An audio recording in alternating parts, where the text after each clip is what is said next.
నమస్తే TV 49 news కు స్వాగతం. జగనన్న ప్రభుత్వం చేపట్టిన ఆడుదాం ఆంధ్ర కార్యక్రమం చాలా అద్భుతమైన కార్యక్రమమని ఆలమూరు ఎంపీపీ తోరటి లక్ష్మణరావు, మండల Vaikapa convener Tammana Srinivas, AMC chairman Yanamadala Nageswararao అన్నారు.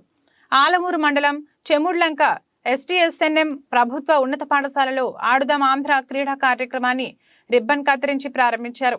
ముందుగా జాతీయ పతాకాన్ని ఆవిష్కరించి క్రీడా జ్యోతిని వెలిగించి జాతీయ గీతాలాపన చేసి ఆంధ్ర రాష్ట్ర క్రీడ అయిన కబడ్డీ ఆడి క్రీడా పోటీలను ప్రారంభించారు.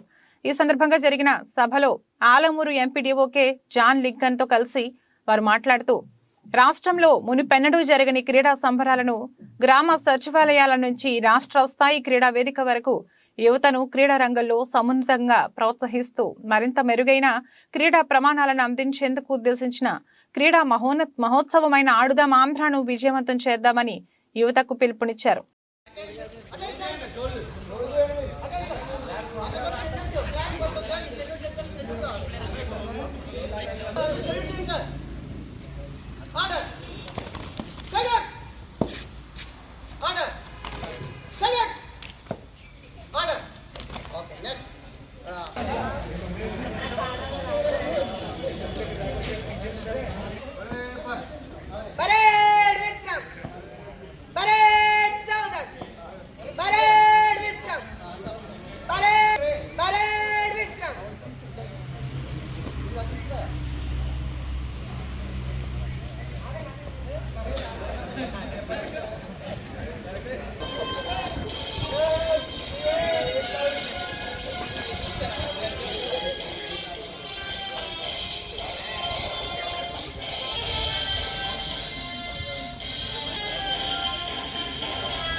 వెనకొచ్చండి, మీరు వెనకొచ్చేసండి.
పర్లేదా అసలు రాజీ పడకండి పట్టుకుని కాడ